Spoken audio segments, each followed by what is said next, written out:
Hello everyone, welcome back to our YouTube platform math study point. तो आज की class में अपन बात करने जा रहे हैं जो अपनी एनजीओ के एग्ज़ाम है उसके लिए बेस्ट स्ट्रेटजी अपने लिए क्या रहने वाली है उसके बारे में अपन चर्चा करेंगे।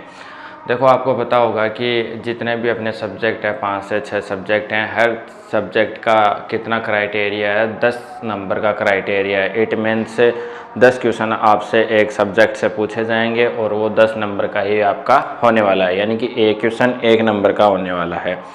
अब आपको साथ में ही उसके द्वारा ये भी बोला गया है कि आपको हर सब्जेक्ट में 60% नंबर लेके आना है। यानी कि मैं बताऊं तो अपन को मिलेंगे कितने क्वेश्चन, 60 क्वेश्चंस मिलने वाले हैं। और कितनी मिनट मिलेगी, 60 मिनट ही मिलने वाली है। ठीक है, हर सब्जेक्ट कितने नंबर का है, 10 नंबर का है। कितने नंबर का है, 10 नंबर, यानी कि 10 क्वेश्चन होंगे और 10 ही नंबर के होंगे। आई थिंक आप ये बात समझ गए होंगे। आई बात समझ में? जैसे बात करें मैथ्स 10 नंबर का आ जाएगा, रीजनिंग वो भी 10 नंबर का आ जाएगा, हिंदी वो भी 10 नंबर का, इंग्लिश तो इंग्लिश भी 10 नंबर का। 4 सब्जेक्ट ये हो गए। और देखो जीके और जो आपका जीएस वाला पार्ट है, कौन सा, जीके और जीएस वाला पार्ट, इन दोनों को मिला के 20 नंबर का आने वाला है। तो 10, 20, 30, 40, 40 और 20 कितना हो गया, 60 हो गया, 60। अब उसने ये कहा है कि इस 60 में जो भी जितने भी क्वेश्चन हैं, 60 क्वेश्चन हैं, वो 60 नंबर के होने वाले हैं। तो इसका आपको 60% चाहिए। तो 60% इसका निकालोगे आप, तो इसका 60% कितना आने वाला है, आप बोलोगे सर 36 आएगा। कितना आएगा, 36। कितना आ गया, 36। चाहे आप 60% इस टोटल ऑफ का देख लो या फिर इन सब का, हर सब्जेक्ट का 60% निकालोगे तो कितना नंबर निकल के आएगा, 6 नंबर निकल के आएगा। 6 यहाँ से 6 यहाँ से 6 और यहाँ से 20 का 60% कितना हो जाएगा, 12। तो देखो कितना हो गया, 6 6 12, 12 24। टोटल देख लो नंबर कितने हो गए, 6 12 18 24, 24 और 36, 30 और 6 36 नंबर हो गया। टोटल ऑफ कितना हो गया, 36 नंबर। अब देखो, अगर आप टोटल का 60% लेके आते हो तो आप फेल हो जाओगे, फेल हो जाओगे। आपको कौन सी पॉलिसी यूज करनी है, आपको ये पॉलिसी यूज करनी है कि हर सब्जेक्ट में कितने नंबर चाहिए, 6 नंबर। आप क्वेश्चन अटेम्प्ट करने जा रहे हो, 10 क्वेश्चन अटेम्प्ट करोगे, उसमें से आपको 6 करेक्ट करने हैं। तो आपको देखो 60 ही मिनट मिलने वाली है। इन 60 मिनट में भी टाइम बचाने के लिए आप याद रखना, जैसे आप मैथ को सोल्व कर रहे हो तो मैथ में कितने क्वेश्चन आए, 10 क्वेश्चन। अब ऐसा भी नहीं है कि एक क्वेश्चन आपको नहीं आ रहा है और आप उसी में ही लगे रहो, उसमें मत लगे रहना, क्योंकि आपको ओनली फॉर 10 में से 6 क्वेश्चन ही अटेम्प्ट करने हैं। अगर आप 10 भी कर रहे हो तब भी पास रहोगे, और अगर आप करेक्ट 6 भी कर रहे हो तब भी पास रहोगे।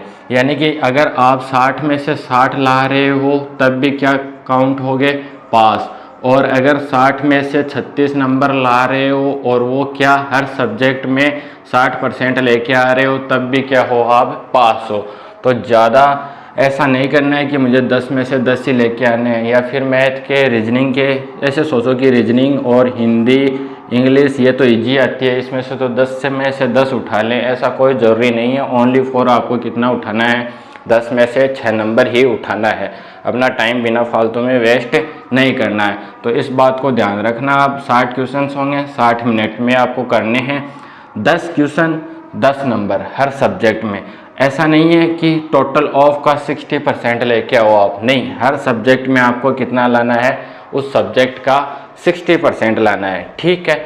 और दूसरी बात, यहाँ से अगर आप करने बैठो पेपर को तो ऐसा नहीं है कि मुझे 10 में से 10 आ रहे हैं तो मैं इन सबको सही कर दूँ और बाकी जो नहीं आ रहे हैं उसमें गलती कर दूं। ठीक है ना। जैसे ऐसे समझो तुम कि मैथ, रीजनिंग, हिंदी और क्या, यहाँ से आप क्या आ गए, इंग्लिश आ गए। आपने 8 नंबर बना लिए तो कितना हो गया, 16, 24, कितना हो गया, 32 नंबर हो गया। ठीक है, 32 नंबर यहाँ से 8 बना लिए हो आपने, और यहाँ से मान लो पास होने के लिए आपको 4 नंबर ही है जीके जीएस में।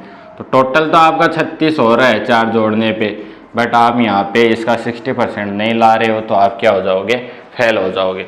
तो दो ही बात है सिंपल से, 60 क्वेश्चन 60 मिनट, प्लस दूसरी बात हर सब्जेक्ट में कितना लाना है 60%, यानी कि 10 में से आपको कितने क्वेश्चन अटेम्प्ट करने हैं, only for 6 question he attempt करने हैं। सही करेक्ट कितने करने हैं, 6 क्वेश्चन ही करने हैं। इस प्रकार से आप उसमें क्या पास हो जाओगे। ज़्यादा बर्डन लेने की ज़रूरत है नहीं, 1% भी नहीं है। पेपर का लेवल बहुत ही ईजी आता है, एकदम से बच्चों वाला है, आता है, मैंने काफ़ी बार आपको बता दिया है।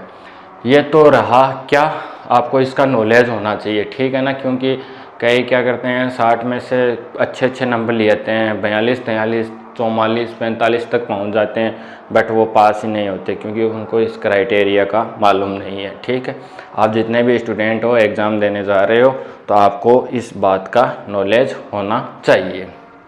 अब देखो, अपन ने लगभग थोड़ा थोड़ा करके सबको पढ़ रखा है, अच्छे वे से पढ़ रखा है। अब जो नेक्स्ट क्लासें आने वाली हैं वो किस पे बनाई जाए आपके अकॉर्डिंग, आप बता देना। आपको मैथमेटिक्स चाहिए, रीजनिंग चाहिए, जीके चाहिए, जीएस चाहिए, या हिंदी चाहिए, या फिर इंग्लिश चाहिए। उनमें से पहले तो आप सिलेबस उठा लो और उसके सारे भी जितने भी टॉपिक हैं वो अपनी नोटबुक में लिख के उन पे टिक लगा लो कि ये टॉपिक हो चुका है। इसके अकॉर्डिंग जो भी शेष रहा है वो कमेंट बॉक्स में कमेंट कर देना। मैं आपको कम्युनिटी गाइड, जो कम्युनिटी पोस्ट है उसके अंदर मैं आपसे पूछ लूँगा कि आपको नेक्स्ट टाइम पे कौन सा सब्जेक्ट पढ़ाया जाए, वहाँ पे कमेंट बॉक्स में कमेंट करके बता देना। और जो भी स्टूडेंट एग्ज़ाम देने जा रहे हैं उनको मेरी तरफ से बहुत सारी हार्दिक शुभकामनाएं। मिलते हैं नेक्स्ट वाली वीडियो में, तब तक आपको बहुत सारा धन्यवाद।